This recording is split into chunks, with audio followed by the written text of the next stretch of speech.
हरे Krishna. Okay, स्वागत है। शुरू करते हैं। सबसे पहले मंगलाचरण पढ़ते हैं।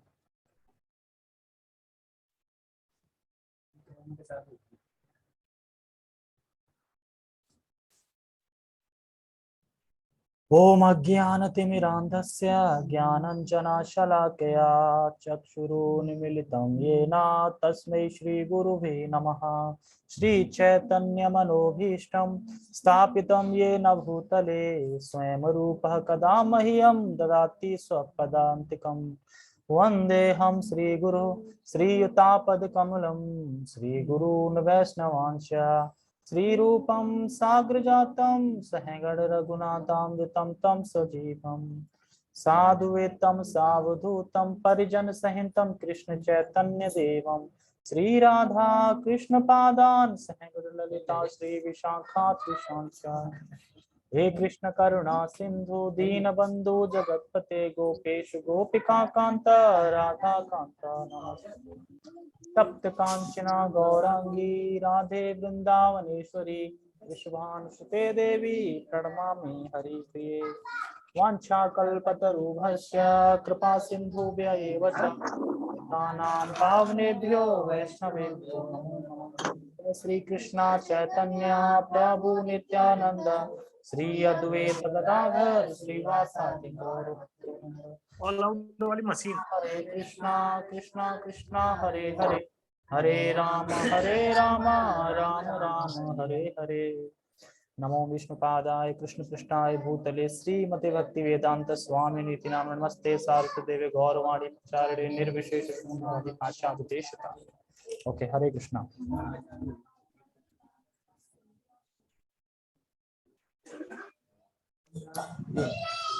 शोर कर रहे हैं।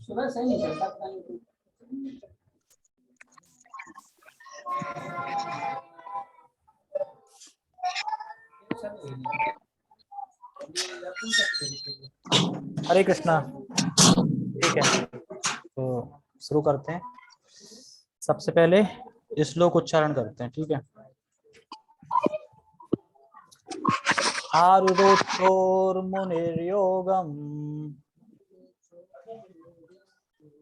कर्म कारणमुच्यते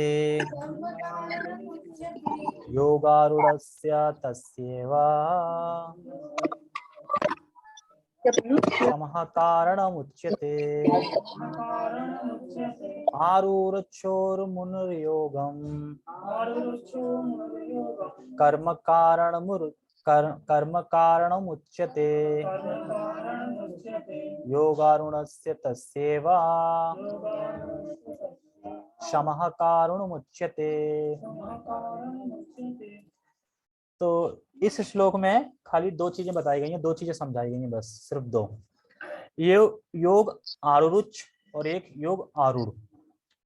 आरूढ़ मतलब कि जो योग में आरूढ़ हो गया है, और योग रुच मतलब जो शुरुआत कर रहा है, यानी नव साधक है और नई अवस्था है, स्टार्ट कर रहा है, ठीक है। तो इन दो के बारे में बताया गया है इसमें, ठीक है, पूरे श्लोक में। कैसे, पहले श्लोक के शब्द को समझते हैं। आरुरुक्षोर मुनिर योगम, जो योग के पद पे यानी अष्टांग योग में प्रारंभिक अवस्था में है। अष्टांग योग बता रहे हैं ना इसमें, तो अष्टांग योग की प्रारंभिक अवस्था में है, नई अवस्था में वो, उसके लिए कर्म कारण है। इसको समझना होगा, खाली कर्म कारण है मतलब क्या है, उसके लिए कर्म कारण है। कर्म कारण किसका है? अगर कोई पूछे कर्म कारण है पर किसका है कर्म कारण, तो कह रहे हैं योग का उद्देश्य क्या है। योग का उद्देश्य इंद्रिय संयमित हो जाए और भगवान से प्रीति हो जाए। योग मतलब जुड़ना, मतलब योग का हुआ है। तो इंद्रिय निग्रह करना, मन को शांत करना। अभी जो अष्टांग योग में बता रहे हैं एक्चुअली मन को शांत करना। तो पीछे भी दो चीज बताई थी ना, दो सब्जेक्ट बताए गए थे इसमें। क्या, एक तो वो है कि जिसने आत्मा का अनुभव कर लिया है, वो और प्रखर बनने के लिए और उसमें अच्छे से दृढ़ता से कर सके, उसके लिए अष्टांग योग है। एक जो जिसका मन शांत नहीं है, इधर उधर भटक रहा है, इधर जा रहा है, तो अब वो क्या कर सकता है, वो भी अष्टांग योग करके मन शांत करता है। तो दोनों के लिए बताया गया। तो इसमें दोनों आ गए ना, योग आरूढ़ और योग रुरुक्षु। रुरुक्षु मतलब, रुरुक्षु में समझ में आ रहा है ना, रोते रोते, मतलब रोते रोते योग कर रहा है, मन नहीं हो रहा है फिर भी कर रहा है, सुबह जगने का मन नहीं कर रहा है। रुरुक्षु रोता है, मतलब हर टाइम पे रो ही रहा है वो, ठीक है, क्योंकि वो नया है उसमें। और योग आरूढ़, आरूढ़ हो गया। जैसे ना अब कोई जैसे घोड़े की सवारी सीख रहा है, एक तो वो है कि जो सीख रहा है गिरेगा, बार बार गिरेगा गिरेगा रोते रोते, और एक आरूढ़ हो गया है उस पर, उसे कोई टेंशन नहीं, वो हाथ छोड़ के भी चला रहा है, कैसे भी चला रहा है, कैसे भी कर सकता है। ठीक है, तो इसमें बोल रहे हैं कर्म, कर्म कारण किसका है, तो कह रहे हैं कि वो अपने मन को शांत करने का क्या कारण है, यानी निष्काम कर्म, मतलब कर्म कारण है मतलब वो निष्काम कर्म करता है, मतलब उसे निष्काम कर्म करने चाहिए, या निष्काम कर्म कर करके जब हृदय शुद्ध हो जाएगा तो योग में आरूढ़ हो जाएगा। अब इसमें एक चीज समझो, जो योग रुच्छु है उसे निष्काम कर्म करने हैं, ताकि वो निष्काम कर्म करते करते शुद्ध हो जाएगा, योग में आरूढ़ हो जाएगा। और जो योग में आरूढ़ है उसे कर्म छोड़ने हैं।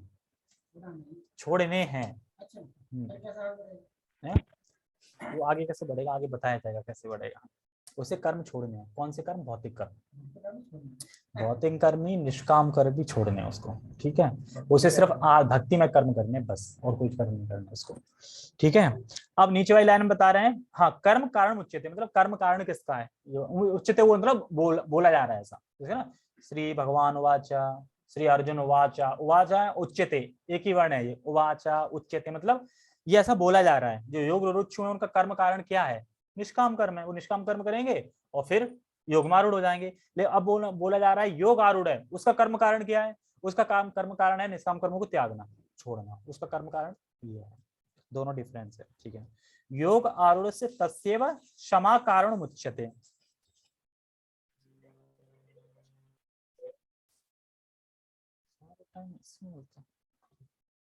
और जो योग में आरूढ़ हो गया है, जिसका मन संयमित हो गया है, उसके लिए कर्म को त्याग करना कारण है।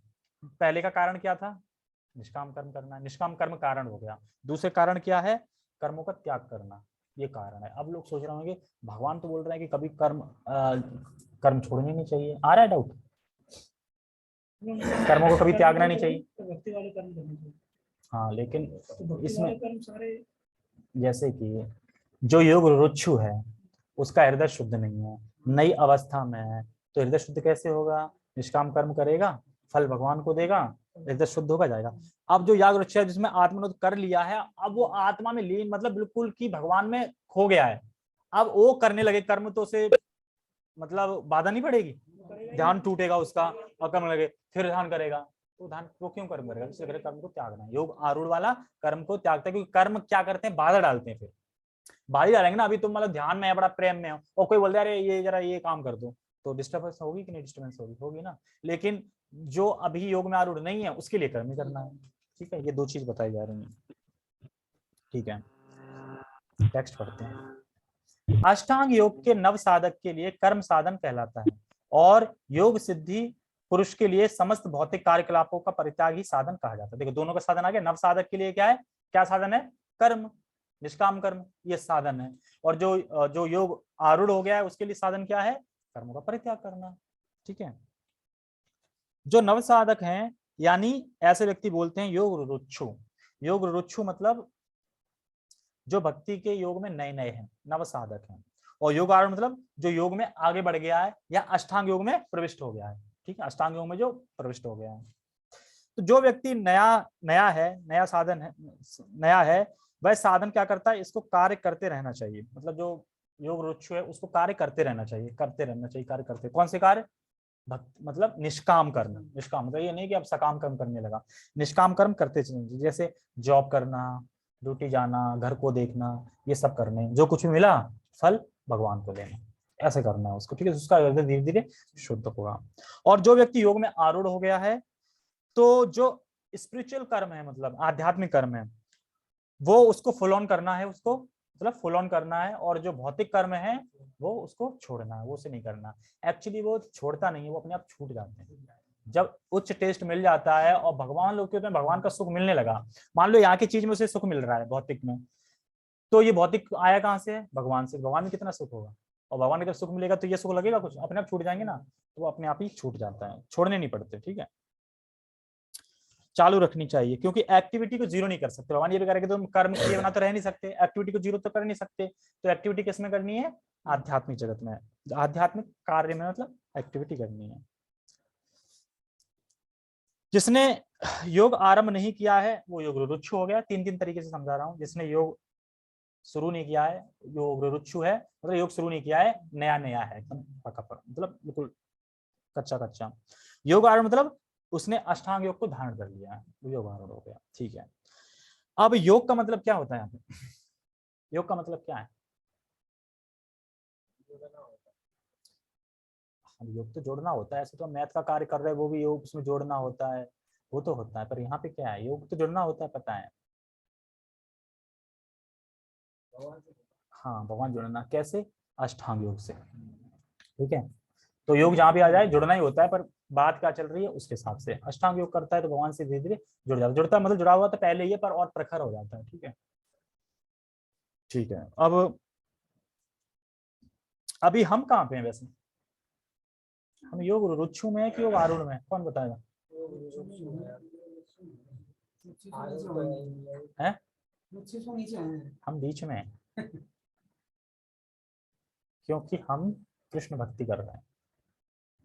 बीच में हम, ऐसा भी नहीं योग रुच्छु में कि सुबह जग के कर नहीं पाते। जब अब मन में तो नहीं ऐसा आता कि अरे करना पड़ रहा है। ठीक है, तो हम बीच में हैं, लेकिन क्योंकि हम कृष्ण भक्ति को फॉलो कर रहे हैं तो हम योग आरूढ़ ही हमें कहा जाएगा, हमें योग रुच्छु नहीं कहा जाएगा, क्योंकि ये अष्टांग योग की बात चल रही है, ये ज्ञान की उस पे। हम तो भक्ति के लेवल पे आ गए ना, तो योग आरूढ़ ही कहा जाएगा, क्योंकि वो अपने भौतिक चीजों को छोड़ देते हैं। क्यों योग आरूढ़ कहा जा रहा है? क्योंकि हमने भी हम अपने भौतिक चीजों को नहीं छोड़ रहे हैं। शादी पार्टी में जाने में किसका मन कर रहा है? कर रहे हैं? अरे वो नहीं, शादी पार्टी में रिश्तेदारों में शादी वादी है, वहां पे जाने का मन कर रहा है? छोड़ रहे हो? अच्छा, लहसुन प्याज छोड़ी है? तुमने नहीं छोड़ी वैसे, हमने छोड़ी, लहसुन प्याज छोड़ दी ना। ठीक है, और फालतू मतलब वार्तालाप जो कहते हैं ना, प्रजल्प वगैरह छोड़ दिया ना। तो ये भी तो भौतिक चीजें छोड़ रहे हो ना। तो योग आरूढ़ वाली तो छोड़ रहा है ना भौतिक चीजों को, योग रुच्छ वाला तो छोड़ नहीं रहा है। योग रुच्छ वाला तो लेके कर रहा है, पर फल भगवान को दे रहा है। लेकिन तुम्हारा तो मन ही हो गया ना, तो बस भगवान की बात हो वही अच्छा लगता है, भगवान की बात ना हो वहाँ अच्छा नहीं लगता है। तो हम योग आरूढ़ में ही कहे जा सकते हैं। हमसे मतलब हम नहीं समझ सकते, हमसे मतलब जो इस्कॉन के डिवोटी हैं वो। ठीक है, तो इसको इनके डिवोटी में ही वैसे आएंगे। लेकिन अभी एक पीछे प्रश्न आएगा बड़ा भयंकर, एक्चुअली डिवोटी है कौन? और मैंने इतने आंसर सुने थे, आंसर सब ठीक थे, पर करेक्ट आंसर एक भी नहीं थे। आंसर सारे ठीक ही थे लगभग, पर करेक्ट 100% करेक्ट नहीं थे। ठीक है, ओके, तो अष्टांग योग को साइड कर देते हैं। ये दूसरा कहाँ पे आ गया मैं? हाँ, जैसे बाहर शादी में जाना, बाहर खाना, प्याज लहसुन और इत्यादि, ये सब हमने भी छोड़े ना भौतिक, तो हम योग आरूढ़ में आते हैं। अब एक क्वेश्चन है, व्हाट इज द डिफरेंस नास्तिकता, नास्तिक, आस्तिक एंड भक्ता? क्वेश्चन समझ में आया? बताओ। हाँ बताओ अंतर। एक एक से सब बताएंगे, एक साथ नहीं बोले, एक एक से बोलो। फिर जूम वाले लिख सकते हैं मैसेज करके, ठीक है, मैं देख लूंगा। आस्तिक, नास्तिक और भक्त में क्या अंतर है? नास्तिक तो क्लियर है, आस्तिक और भक्त में क्या अंतर है? ये एक एक से बताओ। अच्छा तुम बताओ पहले। आस्तिक जो है भगवान में विश्वास करता है। हाँ, और भक्त है, भक्त तो पूरा शरणागत होता है भगवान को, वो शरणागत नहीं होता है। हाँ, और ये पूरा शरणागत होता है भक्त। नास्तिक तो मानता ही विश्वास तो करता है, लेकिन वो भक्ति नहीं करता। ओनली विश्वास करके अपने सकाम कर्म सकाम कर्म फल के लिए। ठीक है, नास्तिक वो होते हैं जो मानते ही नहीं, वो तो मानते ही नहीं, वो तो बात है, वो डिफरेंट हो गया।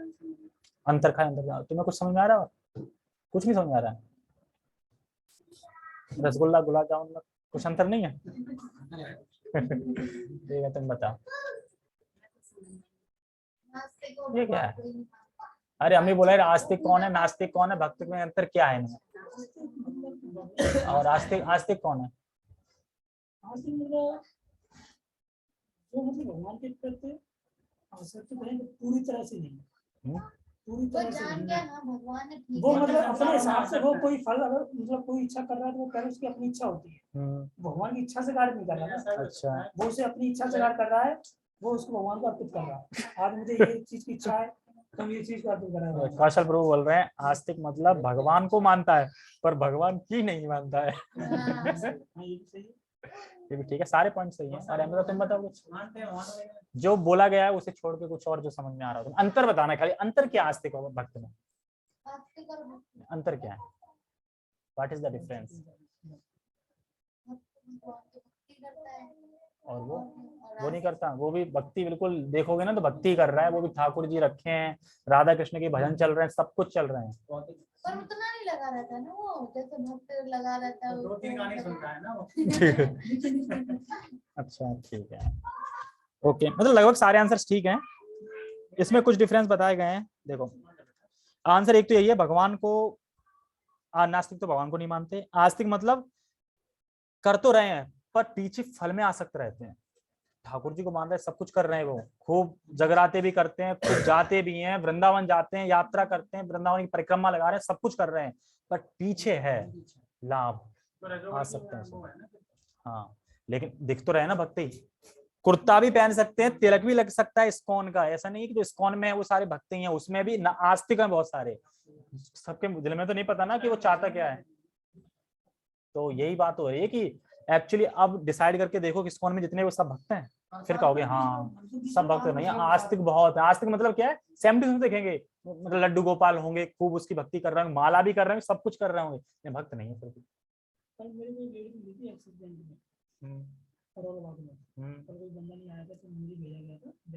हाँ तो जिसको मुझे कागज देने थे वो लेडीज थे, वो इस्कॉन की डिवोटी नहीं थी, उसने मेरा तेरे देखो हरे कृष्ण मैं चला आसान काम मैंने जो कागज दिए वो निकाल लिया, और आप कहाँ से जुड़े सब पूछा, कैसे सबके बाद से कब से जुड़े,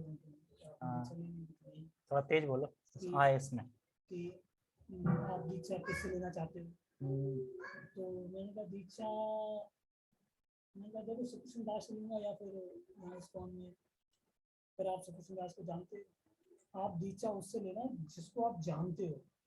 तो मैंने कहा मैंने ऐसे तो मैं जानता नहीं, तो इस्कॉन पांचन गुरु अपने को क्लास दे रहे हैं, जानते हैं ना, दीक्षा वो नहीं देंगे ना, दीक्षा तो दिलवाएंगे गुरु ना, देंगे ना, तो दीक्षा वो जिस गुरु से दिलवाएंगे उस गुरु को तुम जानते हो।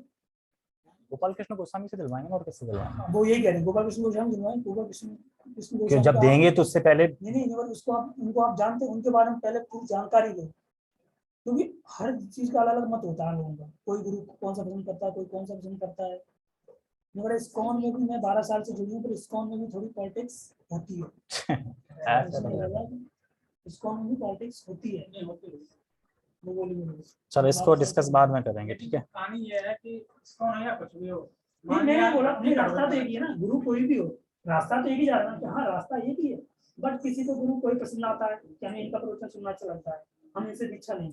जैसे कि बताते हैं इस्कॉन में एक हॉस्पिटल है, ठीक है, उस हॉस्पिटल में कुछ तो मरीज भी हैं, कुछ बिल्कुल ठीक हो गए हैं, कुछ परफेक्ट हैं, हमें परफेक्ट है उनको देखना है ना, जो ठीक नहीं है उनको मत देखो ना, सीधी सी बात है, ठीक है, क्योंकि हमें अपनी नजर तो सही रखनी है ना, उसमें तो अच्छे बुरे सब मिलेंगे ना, कुछ वक्त ऐसे मिलेंगे आलसी मिलेंगे, सब मिलेंगे, हमें तो उनसे डील करनी जो सही है, क्योंकि एक्चुअली हॉस्पिटल है, वो बीमार हैं, अभी ठीक नहीं हुए, वो भी धीरे धीरे ठीक हो जाएंगे, ऐसा कुछ नहीं है, ठीक है। ओके आगे पढ़ते हैं।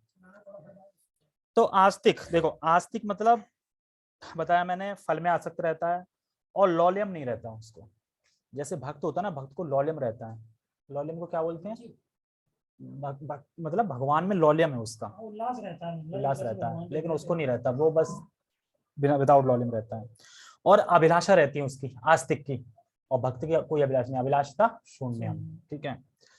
और भक्त फल से निरासक्त रहता है और लौल्यम होता है भगवान के प्रति, और अभिलाषतम शून्य होता है, और जो आस्तिक होता है वो भगवान से इंद्र तृप्ति के लिए मांगता रहता है, अपनी इंद्र मतलब भगवान की इंद्रियों को तुष्ट करना चाहिए, वो भगवान की इंद्रियों को तुष्ट ना करके अपनी इंद्रियों को तुष्ट करना चाहता है, वो जो आस्तिक होता है।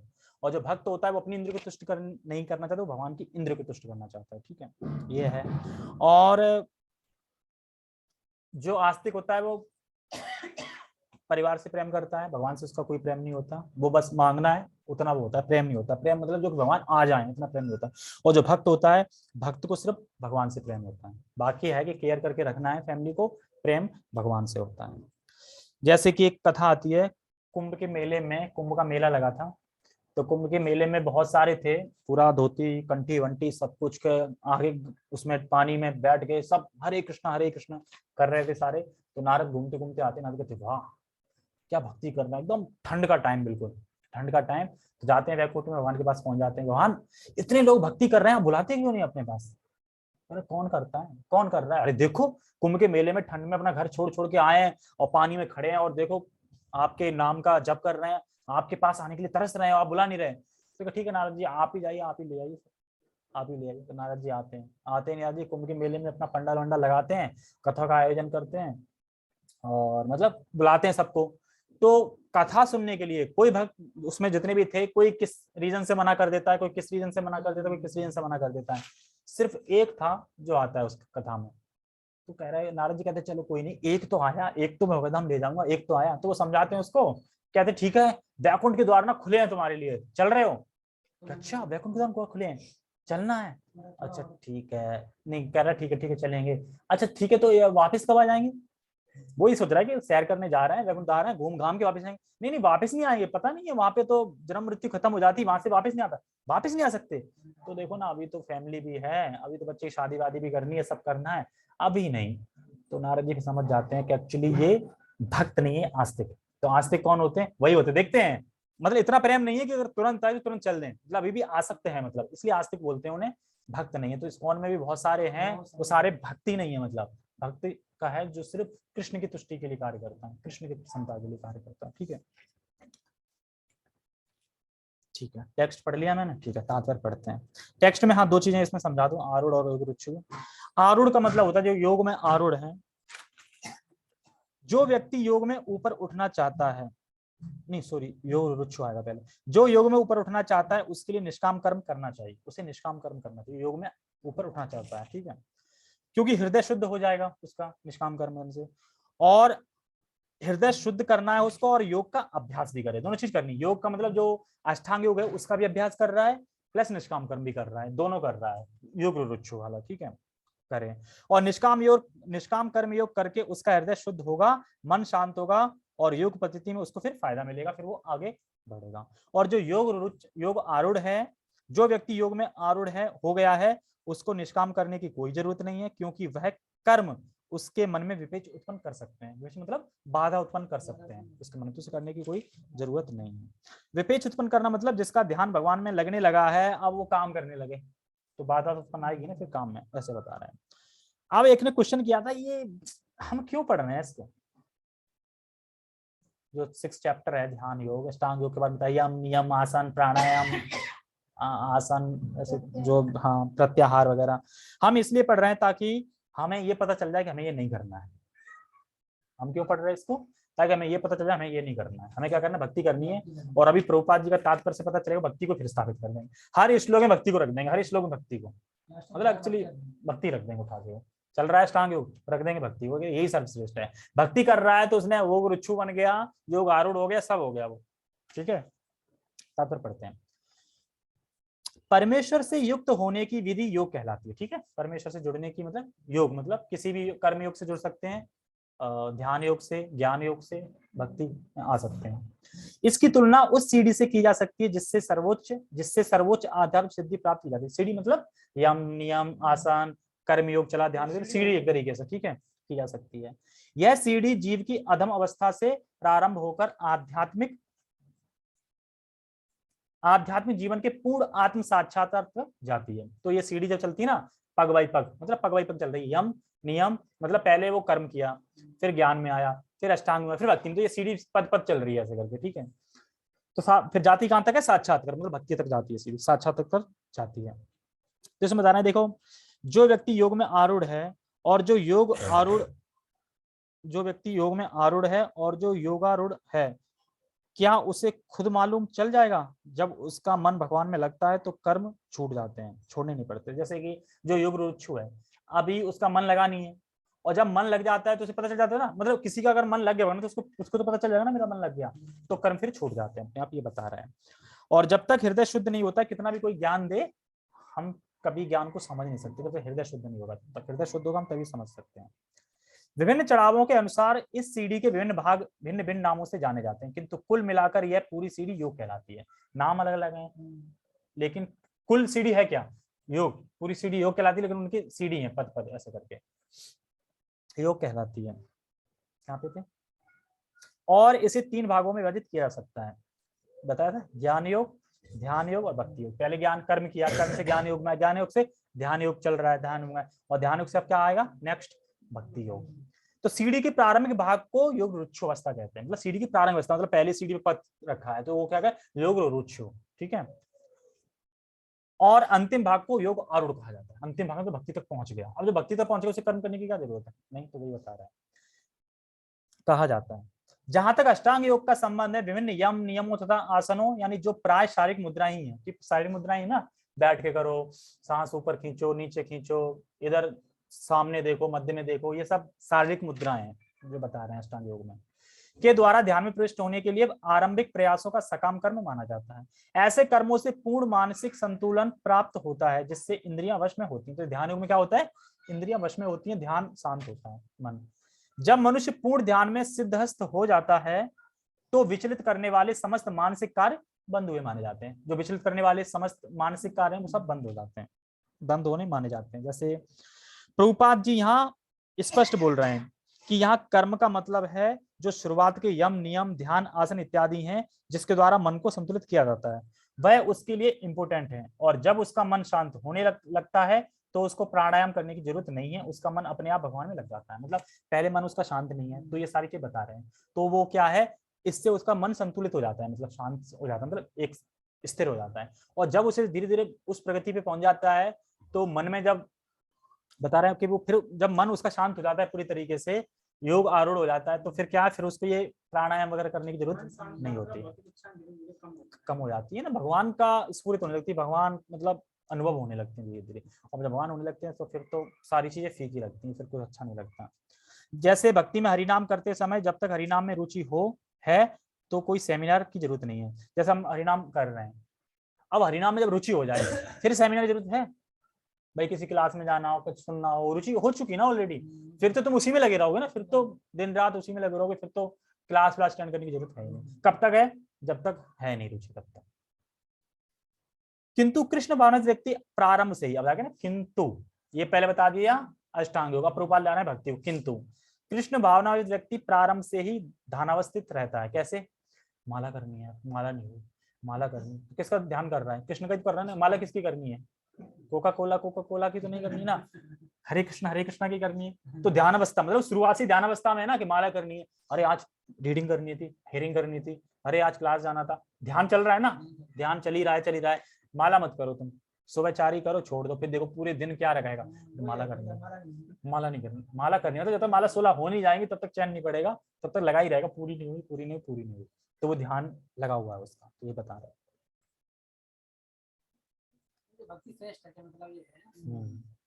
बिल्कुल, तो कह ध्यान अवस्थित रहता है क्योंकि वह निरंतर कृष्ण का चिंतन करता रहता है। इस प्रकार कृष्ण की सेवा में सतत व्यस्त रहने के कारण उसके सारे भौतिक कार्यकलाप बंद हुए माने जाते हैं। तो अब उसके भौतिक कार्यकलाप तो अपने आप ही बंद हो गए ना, क्योंकि जैसे बता रहे हैं ना योग आरूढ़ में, तो ये कृष्ण भावनावित में आके अपने आप ही हो गया। वो कहाँ योग आरूढ़, योग रुच्छु से शुरू करेगा, यम करेगा, क्या है नियम करेगा, फिर मतलब आसन पे बैठेगा, 3 घंटे बैठे रहेगा, हिलेगा नहीं, ज्यादा ऊपर नहीं, आसन नीचे नहीं, ऐसा कौन ठटराक करेगा। ठीक है, तो ये एकदम सही है। तो कह रहे हैं सारे कार्यकलाप बंद हुए माने जाते हैं। जैसे पूरे अध्याय में आप अष्टांग योग में भक्ति को सेंटर में रखते हैं, जैसे कि जो कृष्ण कहते हैं पूरे मतलब जो प्रभुपाद हैं पूरे अध्याय में अष्टांग योग में भक्ति को सेंटर में रख देते हैं बार बार, ठीक है, हर उसमें रखते हैं, और अष्टांग योगी को साइड में रख देते हैं, तुम हटो यार, तुम साइड में हटो, भक्ति को स्थापित कर देते हैं।